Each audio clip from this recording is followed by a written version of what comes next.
Hola a todos, bienvenidos a un viernes más de Historias Creepy con Cassandra, su servidora.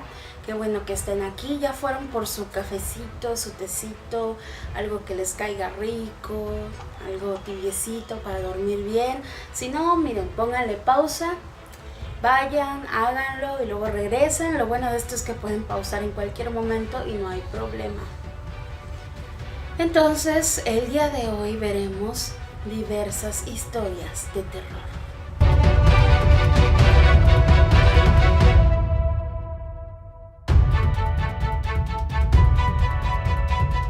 El guardián en peligro. Aaron era un estudiante universitario que necesitaba dinero para pagar sus estudios y cuestiones personales. El problema es que la búsqueda de empleo se le hizo muy difícil y su última opción era cuidar a un octogenario enfermo. Su única función en realidad era verificar que el señor tomara todas sus medicinas y estar con él durante las noches. El médico le aconsejó que no lo dejara solo para que el anciano pudiera curarse rápidamente y así lo hizo. Durante semanas el joven se quedaba con el señor y tenía apenas pocos días libres. Sin embargo, la paga era muy buena, así que no se quejaba en absoluto. En una de sus noches libres, el anciano lo llamó con urgencia para que fuese a atenderlo. Aaron estaba preocupado por lo que pudiera sucederle al señor, y enseguida emprendió su camino hasta la vieja casa del vecindario. Eran las 7 de la noche. No era muy tarde, pero todo estaba oscuro. El ambiente era tenso. Algo no andaba bien. Cuando entró a la casa, el anciano le comentó que no podía dormir porque se sentía observado. Aaron decidió quedarse con él y así poder defenderlo en caso de que algo ocurriera. Pasaron los minutos y el teléfono de la casa comenzó a sonar. Contestó y una voz muy ronca le dijo que saliera de la casa y que en caso contrario no dudaría en asesinarlo. Aaron no le prestó atención y colgó sin siquiera hablar. 5 minutos más tarde, volvieron a llamar y le hicieron la misma amenaza. Harto de todo eso, llamó a la policía para que ellos se hicieran cargo. El agente encargado le dijo que si volvían a llamar, que hablara un poco para que ellos pudieran rastrear la llamada. Cuando el teléfono sonó nuevamente, él le dijo al hombre que no se iría de la casa y que lo dejara en paz. El sujeto comenzó a reír y colgó. Solo pasaron segundos para que la policía se comunicara con el chico. Salgan de ese lugar. El hombre ha estado llamando desde la segunda línea telefónica de esa misma casa. Volvemos a esta idea de que alguien entra en tu lugar privado, que es tu casa, tu hogar, ¿no? Que alguien ya está dentro violando tu seguridad, violando tu lugar, donde deberías sentirte a salvo, pues a donde huyes para sentirte tranquilo. Entonces siempre es entonces siempre está esa sensación como feíta, ¿no? Cuando leemos algo así. ¿Qué les pareció? Buena, ¿no? La chica de la fotografía. Tommy era un joven apuesto. Tenía una familia unida y en sus estudios era un alumno promedio.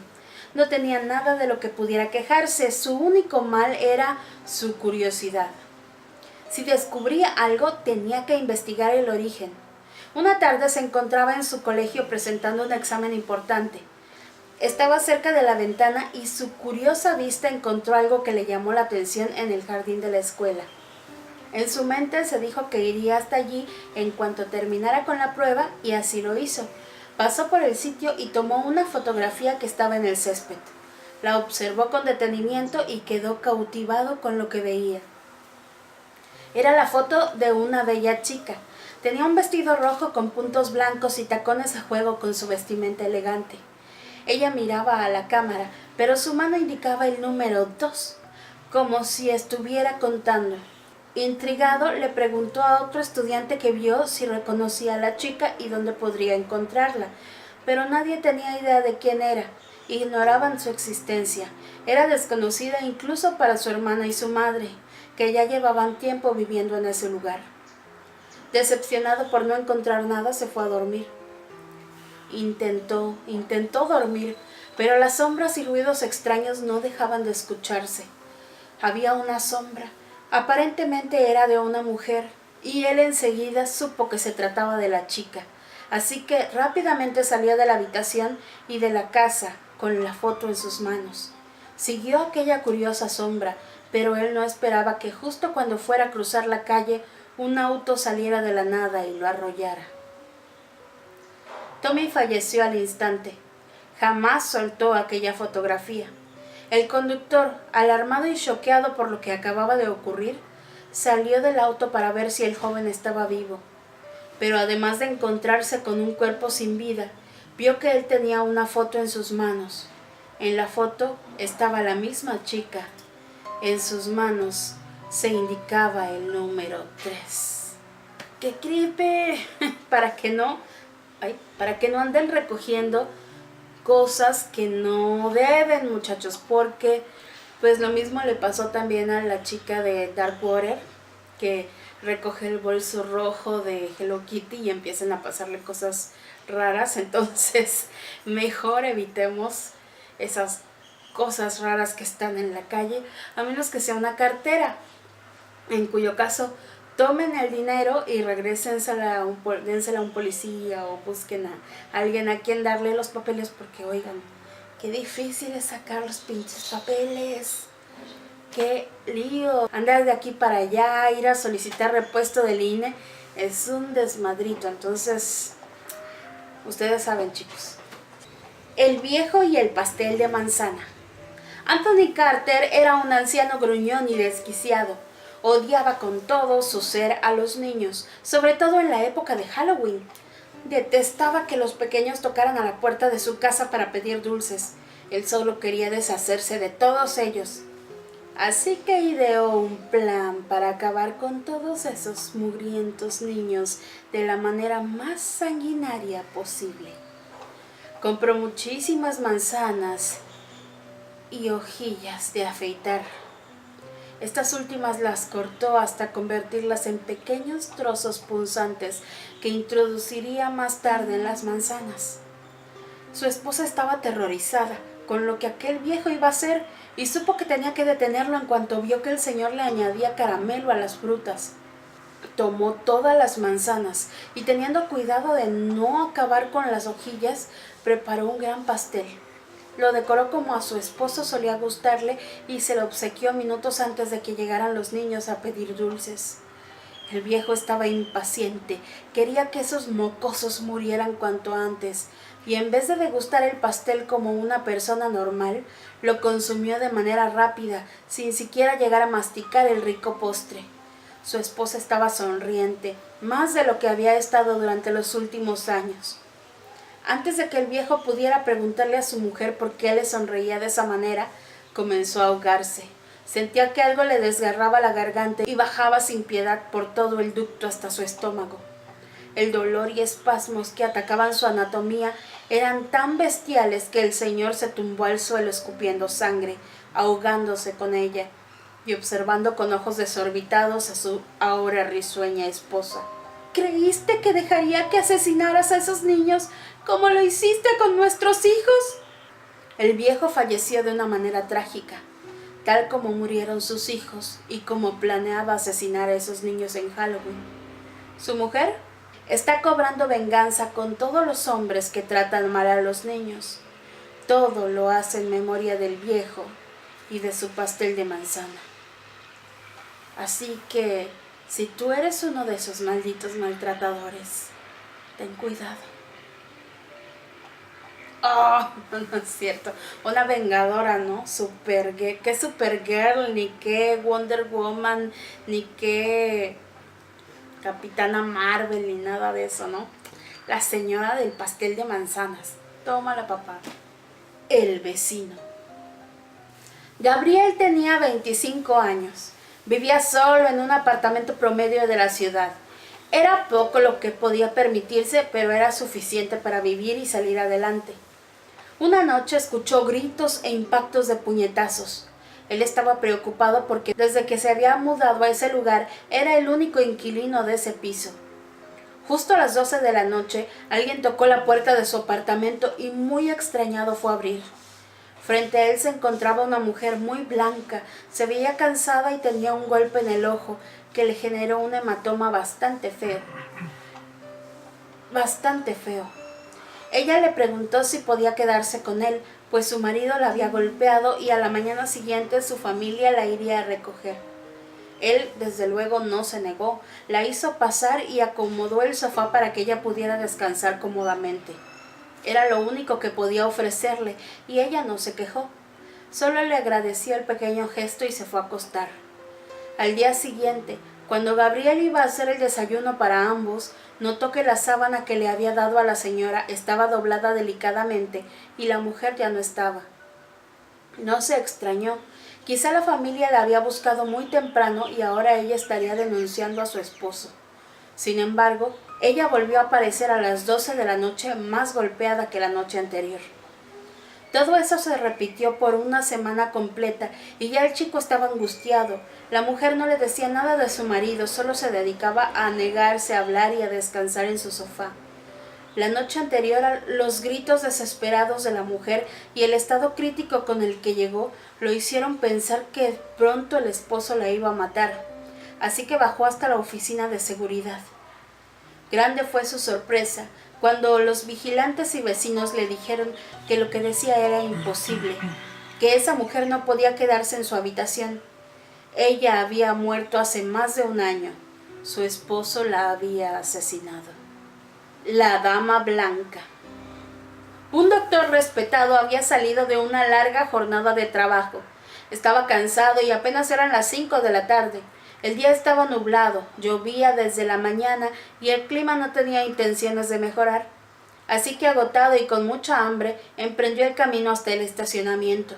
Subió a su auto y encendió la calefacción. Este sería un viaje largo y aburrido hasta su casa. Después de todo, su hogar estaba muy alejado del hospital donde trabajaba. Quizás tomaría 1 o 2 horas en llegar.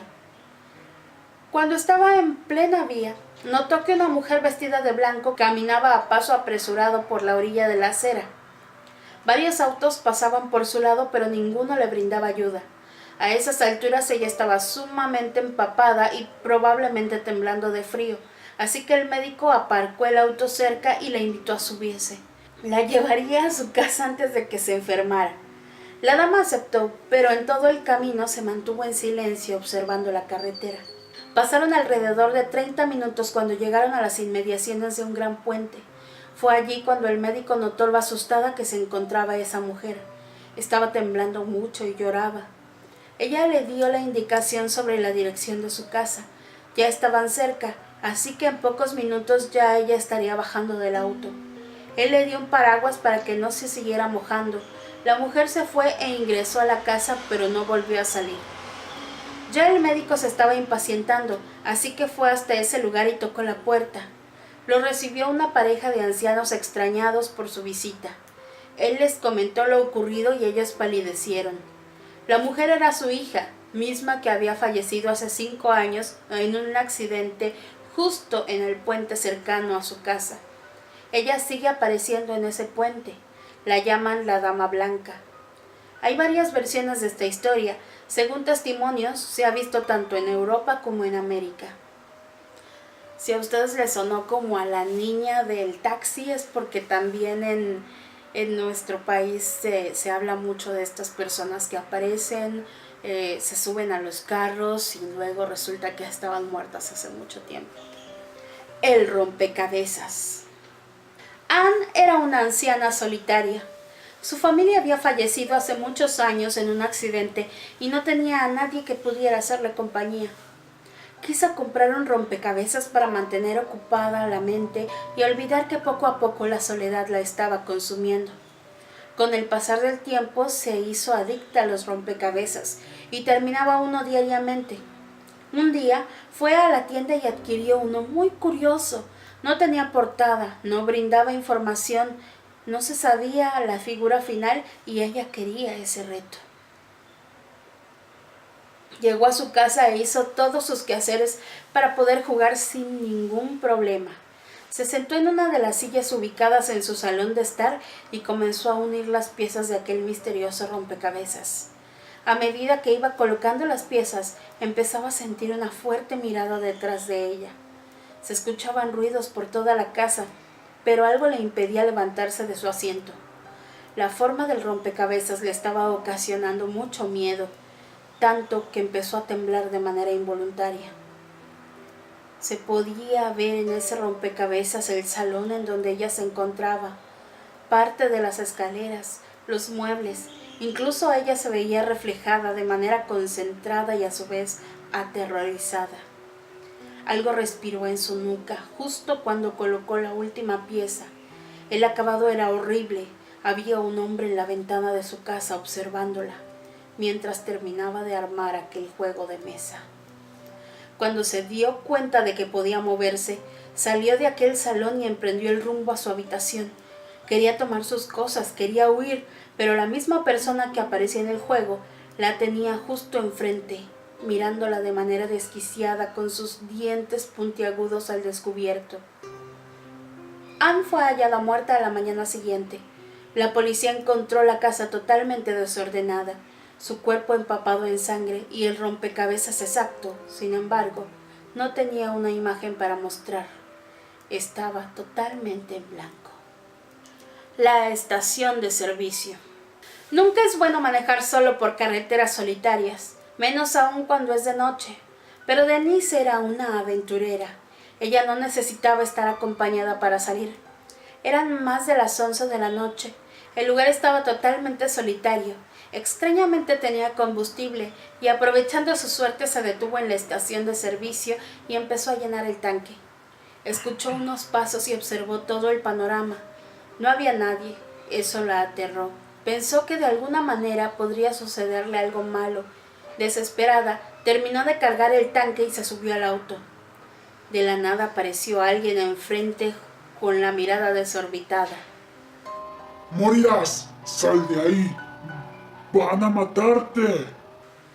Más asustada que antes, encendió el motor del auto para salir de aquella gasolinera y el sujeto apareció justo en la ventanilla del piloto y la tomó del brazo tratando de sacarla. Se veía desesperado por lograr su cometido. Pero Denise, llena de adrenalina, pisó el acelerador y arrancó de allí en menos de un minuto. Se adentró en la carretera y con el corazón acelerado salió.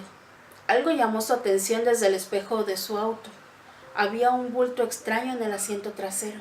No pudo siquiera voltearse para cerciorarse de lo que ocurría o de qué se trataba.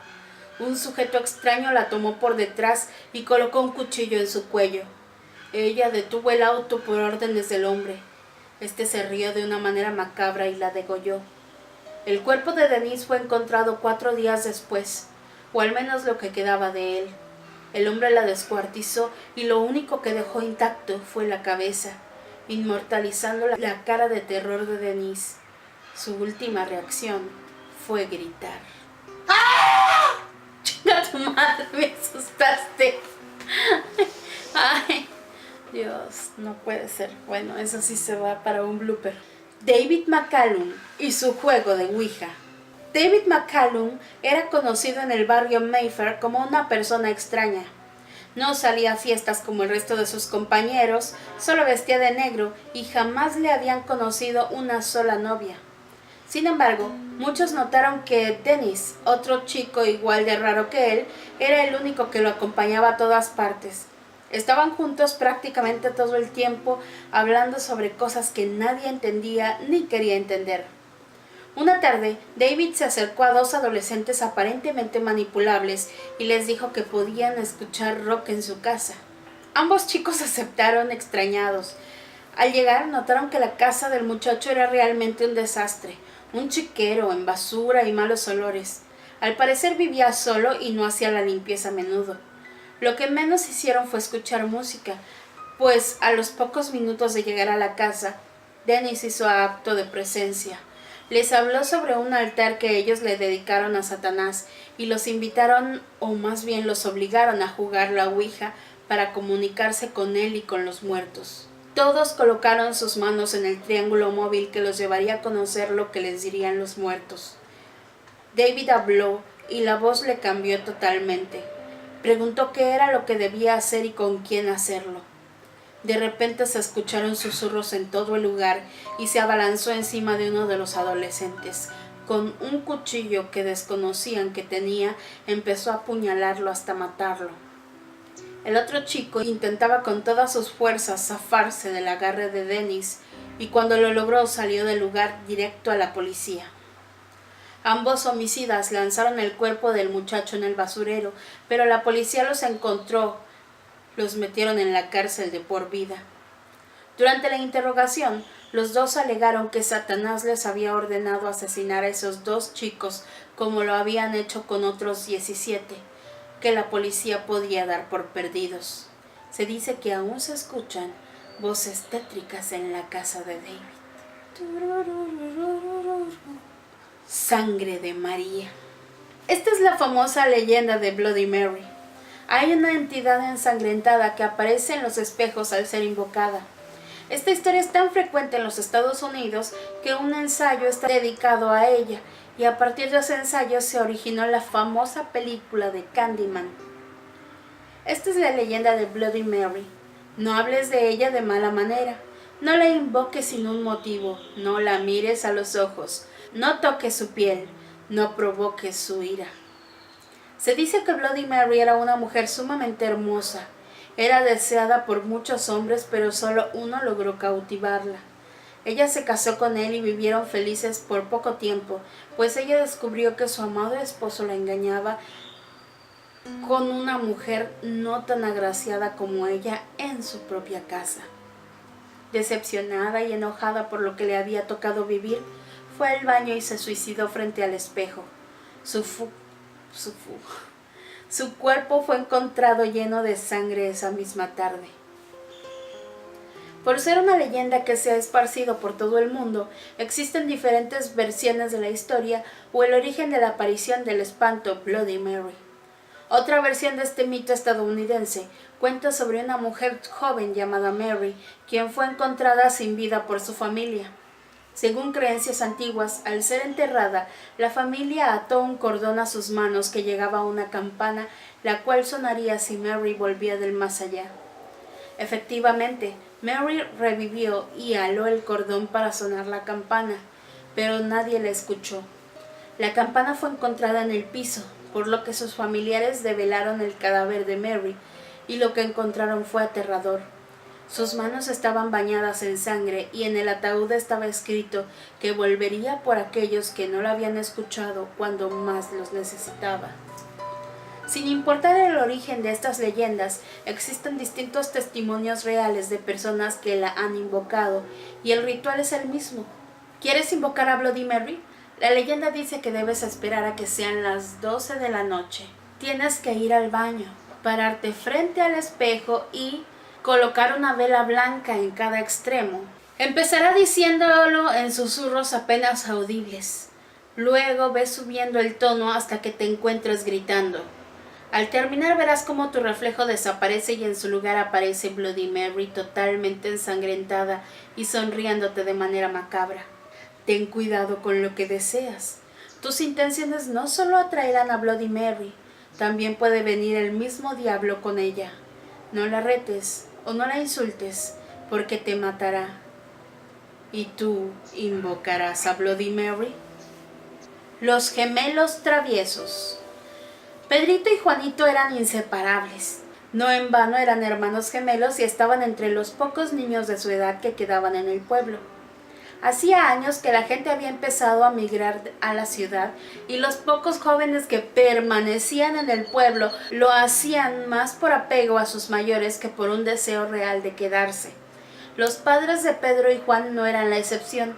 Más de una vez se habían planteado hacer las maletas y arriesgarse a empezar una nueva vida en la ciudad, alejados de la monotonía del campo y el pesado trabajo de arar y sembrar los cultivos.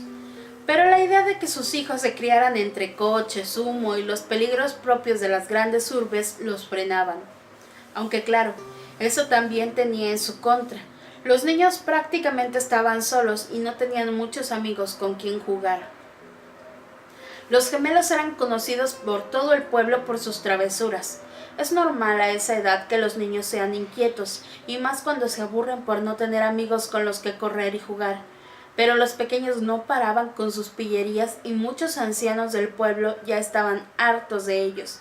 Incluso más de uno les había dado una bofetada o había ido con el cuento a sus padres o el cura, quienes a su vez ya les habían pegado más de un tirón de orejas. Su curiosidad no tenía límites y aprovechaban cualquier despiste para colarse en la casa de un vecino o espiar una ventana. Como en todos los pueblos en el que residían los niños había un viejo huraño, uno de esos abuelos cascarrabias y con mal carácter al que pocos echan de menos cuando se mueren. Ese era el caso de don Vicente, que cuando falleció a los 75 años de edad no dejó más que una sensación de alivio entre sus vecinos. Ya había protagonizado alguna pelea por sus terrenos con familiares y propietarios de las zonas colindantes, así que la noticia de su muerte no tuvo demasiado impacto en el pueblo, aunque por supuesto llegó a oídos de los gemelos, que no dudaron ni un segundo en ir a investigar. Nunca habían visto un muerto, y su curiosidad fue tan grande que decidieron colarse en la casa de don Vicente cuando todo el mundo había salido del velorio. Lo de todo el mundo era un decir, porque, salvo un par de plañideras aficionadas a llorar sin motivo, el funeral estaba bastante vacío. Prácticamente nadie fue a presentarle sus respetos a don Vicente. Tal era el abandono del cadáver que incluso faltando pocas horas para su funeral, ni siquiera le habían metido dentro del ataúd y aún descansaba sobre la mesa en mitad del salón de la casa. Pedrito y Juanito encontraron la casa vacía y las condiciones idóneas para saciar su curiosidad y para ver al muerto sin que nadie los molestara. Con una total falta de respeto lo manosearon, le intentaron abrir los ojos y la boca, le movieron los brazos como si fuera una marioneta y le imitaron mientras se reían de él. Pero un ruido en la finca los alertó. Corrieron hacia la salida y ya era demasiado tarde. Sin saber dónde ocultarse, se metieron en un pequeño armario que estaba tirado en mitad del suelo del recibidor. La voz de dos hombres que reconocieron como el cura y un viejo herrero con el que habían tenido problemas en el pasado sonó acercándose al armario. ¿Quién ha dejado esto aquí tirado? No se puede ni pasar al salón. Ya me contarás cómo va a pasar la gente a presentar sus respetos. Tampoco creo que va a venir nadie. Don Vicente se labró a pulso su reputación de maleducado. No hables así. El hombre ya está esperando el juicio de Dios, que es el único que tiene el poder de juzgar sus actos. Ambos trataron de levantar el ataúd. Los niños mientras se habían escondido dentro por miedo y se dieron cuenta de que ya estaba lleno. ¿Ves? Aún quedan buenos samaritanos. Alguien nos facilitó el trabajo y metió a don Vicente en su caja. Llevémoslo ya a su eterno descanso. Los niños escuchaban toda la conversación desde el interior, pero era tanto el miedo que tenían al cura y al herrero que no quisieron revelar que en realidad eran ellos los que estaban adentro. Quisieron esperar un buen momento para escapar. Nadie acudió al funeral de don Vicente, por lo que el cura, cansado de cargar con la caja y el supuesto muerto, decidió realizar una versión rápida de la misa y en 5 minutos le habían despachado. Los niños, víctimas del calor y el aburrimiento, empezaron a sentirse muy cansados y casi sin darse cuenta se quedaron dormidos. No pasaron más de 40 minutos cuando un ruido en la tapa del ataúd los despertó. Paletadas de tierra caían sobre la caja que ya había sido sellada, y ni las patadas ni los gritos de los gemelos parecieron alertar al anciano enterrador, que era conocido en el pueblo por su sordera. Los niños quedaron enterrados vivos y nadie se dio cuenta. Los papás de Pedrito y Juanito se sorprendieron cuando estos no llegaron a cenar, pero imaginaron que estarían demasiado entretenidos jugando o que algún vecino del pueblo les habría invitado a comer algo. Lo que ya les alarmó fue que anocheció bastante y no aparecieron por ningún lado. Entonces comenzaron a buscarlos y preguntaron a todo el que se encontraron por las calles, pero nadie parecía haber visto a los niños en todo el día. Asustados llamaron a la Guardia Civil y una pareja de agentes se acercó a coordinar las labores de búsqueda. La madre recordó la muerte de don Vicente y tuvo la intuición de que los niños probablemente fueran a curiosear, pero allí no encontraron más que el cadáver del anciano sobre la mesa del salón. Los vecinos se alarmaron cuando encontraron al muerto aún sin enterrar y rápidamente llamaron al cura. —¿Cómo que no está enterrado? Yo mismo lo llevé al cementerio y tuve que darle una misa a la que ninguno de ustedes fue. —Eso es imposible, padre. Don Vicente aún descansa en la mesa de su casa. Pero el ataúd estaba lleno cuando lo enterramos. Si no fue él, ¿a quién hemos sepultado? La cara de miedo de la madre se reflejó al instante, y conociendo como conocía a sus hijos, intuyó que eran ellos capaces de haberse metido dentro de aquel ataúd. Por más prisa que se daban en desenterrarlos, el tiempo parecía eterno para los habitantes del pueblo. Lo que encontraron fue un espectáculo escalofriante. Los niños habían muerto asfixiados, pero no sin antes luchar por sus vidas intentando escapar. Se habían destrozado las uñas de las manos, la madera y pequeños cuerpecitos estaban cubiertos de sangre. En plena desesperación, habían tratado de romper la caja a golpes y se habían lastimado entre ellos. Probablemente fruto de la misma desesperación, acabaron peleando como animales acorralados, de modo que podían verse marcas de mordiscos y arañazos en los cadáveres de ambos. El amigo imaginario. Adelaida era una niña tímida de 6 años que prefería la compañía de sus muñecas a relacionarse con otros niños. Por este motivo no le resultó muy duro cambiar de casa y dejar atrás su antiguo barrio y su antiguo colegio cuando sus padres decidieron mudarse. Sus padres estaban preocupados por el cambio, pero sabían que con el tiempo acabaría disfrutando de su nuevo hogar. Una vieja mansión que tenía un gran jardín con un columpio, un tobogán e incluso una pequeña casita de madera en un árbol. La niña se acostumbró enseguida a su nuevo hogar, pero tener tanto espacio para jugar la volvió incluso más retraída y solitaria. Adelaida solía subir con sus muñecas a la casa del árbol y pasaba allí varias horas hablando sola, según ella con su amiga Ana. Los padres no le dieron mucha importancia, pues sabían que a esa edad eran comunes los amigos imaginarios. Las vacaciones de verano pronto acabarían y con el nuevo curso escolar haría nuevos amigos en clase. Los días pasaban y el comportamiento de la niña cada día era más extraño. Casi no hablaba con sus padres y aprovechaba cualquier momento para refugiarse en su casita del árbol. Los padres podían escucharla hablar durante horas con su amiga Ana, pero lo que más les preocupaba era que cada vez conciliaba peor el sueño. Hablaba dormida y parecía tener pesadillas, pues era habitual que entonara frases como «Tengo frío, no puedo ver, ayúdame». Una noche la madre sintió pasos en el pasillo. Asustada, avisó a su marido, quien salió a ver y se encontró a Adelaida caminando sin rumbo. La niña parecía sonámbula y cuando su padre la llamó, se despertó totalmente aturdida sin saber qué hacía de pie fuera de su habitación. Cada vez las incursiones nocturnas de Adelaida eran más atrevidas y se alejaba más de su cuarto. Sus padres tenían miedo de que la niña saliera a la calle sola y por la noche, así que decidieron llevarla a una clínica de sueño en la que podrían monitorear sus hábitos. Pero tras pasar 2 noches no se detectó nada extraño. De hecho, en ambas ocasiones Adelaida durmió plácidamente. El psicólogo tampoco ayudó mucho, únicamente les confirmó lo que ellos ya sabían, que tenía una amiga imaginaria que se llamaba Ana y que tenía su misma edad. El psicólogo le restó importancia al hecho y les dijo que era relativamente frecuente, y más teniendo en cuenta que la niña prácticamente no tenía amistades. Les recomendó que pasaran más tiempo con ella y que trataran de relacionarla con más niños de su edad para que Adelaida fuera poco a poco olvidando a Ana y centrándose en sus amistades reales. Los padres siguieron al pie de la letra las indicaciones.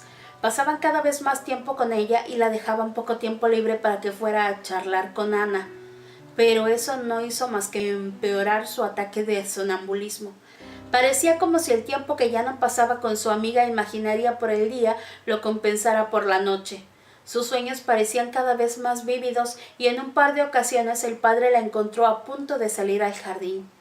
La niña cada vez parecía más agotada y con el cansancio acumulado era como si cada noche perdiera más el control y pasara más tiempo sonámbula. Una noche, el padre sintió como alguien bajaba la escalera.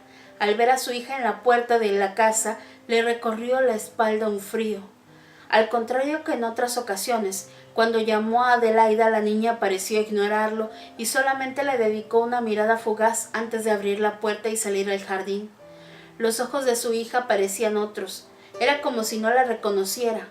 Asustado, bajó las escaleras y salió corriendo detrás de ella mientras la niña avanzaba en dirección a la casita del árbol. Cuando estaba a pocos metros del lugar, la niña se agachó mientras balbuceaba algo que su padre no podía entender. Adelaida comenzó a excavar en el suelo con sus manos. Su padre, al llegar a su lado, la escuchó decir: «Tengo que salir, aquí hace mucho frío». Su padre la abrazó y sintió que su hija estaba congelada. Era como si no respondiera y luchaba por seguir cavando. Sus pequeños dedos estaban ensangrentados por arañar la tierra y golpearse con las piedras que había en el suelo. Se había roto un par de uñas y aún así parecía no despertar. El padre no sabía qué hacer mientras la niña pataleaba y le pedía que la soltara y la dejara continuar. De repente, como si se le encendiera una luz en la cabeza, el padre dejó de llamarla por su nombre y dijo: «Ana, Ana». En ese momento la niña se giró y dejó de luchar mientras se le quedó mirando. «Ana, ¿eres tú?», dijo el padre. La niña le miró fijamente con unos ojitos que imploraban que la ayudase. Un par de segundos después se desmayó. Al instante abrió nuevamente los ojos y esta vez Adelaida, con su propio cuerpo, miró asustada en todas direcciones como intentando comprender dónde estaba y por qué le dolían tanto las manos. Su padre la llevó adentro de la casa, donde su madre se quedó limpiando sus heridas. El daño no era tanto como parecía en la oscuridad de la noche, pero el padre sabía que tenía un asunto pendiente en el jardín. Así que mientras su hija se reponía con su mujer, bajó con una linterna y una pala. Al llegar al lugar donde Adelaida había excavado, volvió a sentir un escalofrío. Pero no era momento de tener miedo. Empezó a intuir el motivo por el que su hija no podía descansar por las noches y quería acabar de una vez por todas con el problema. Clavó una y otra vez la pala hasta que pudo ver algo que llamó su atención. Una pequeña manita huesuda apareció bajo la tierra. Era tan pequeña como la de su hija, y al verla sintió una tristeza profunda, tan profunda que se puso a llorar. El padre, entre llantos, entró a la casa y le pidió a su mujer que no saliera al jardín bajo ningún concepto mientras él realizaba una llamada. Menos de 20 minutos después, un coche de policía y un forense llegaron a levantar el cadáver de una niña de unos 6 años. Investigaciones posteriores demostraron que se trataba de Ana, una niña que había desaparecido un par de años antes en uno de los pueblos cercanos. La niña al parecer había sido asesinada, pues su cadáver mostraba signos de violencia. El anterior propietario de la casa la había enterrado en su jardín, sabiendo que nadie podría investigar una propiedad privada sin orden judicial. Ana nunca más se comunicó con Adelaida. Parece que al desvelarse su asesinato y detenerse su asesino, por fin pudo descansar. Pero Adelaida siempre guardará el escalofriante recuerdo de cuando era niña y hablaba con un espíritu. ¿Qué tal, gente? ¿Les gustó? Espero francamente que sí. Son historias random que encontré aquí y allá, cosas que me gustaron y que quise compartírselas esta noche. Si llegaron hasta aquí, qué bien. Por favor, denle like, ya saben, suscríbanse, please. Activen la campanita para recibir notificaciones y yo los veo en el próximo video. Bye.